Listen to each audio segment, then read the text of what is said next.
राताळी तालुका जिल्हा सातारा येथे संगनमत करून बेकायदा उत्खनन केले आहे।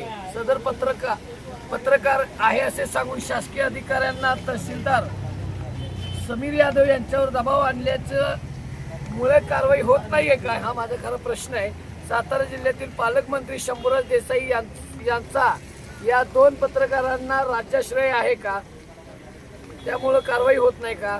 आणि जी24 तासचे संपादक कमलेश सुतार आणि साम टीव्हीचे संपादक निलेश खरे सर हे या दोन्ही कथित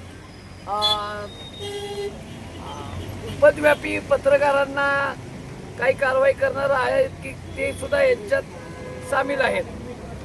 माझी साम टीव्हीचे संपादक निलेश यांना अशीच मी मागणी करतोय की संबंधितांना तात्काळ यांनी बडतर्फ करावं आणि यांनी महसूल बनवलेला आहे 11 लाखाचा, हा 11 लाखाचा महसूल त्यांनी भरावा आणि संबंधितांवर फौजदारी गुन्हे दाखल व्हावेत, खटला चालवला जावा। जय भीम, जय शिवराय, जय संविधान।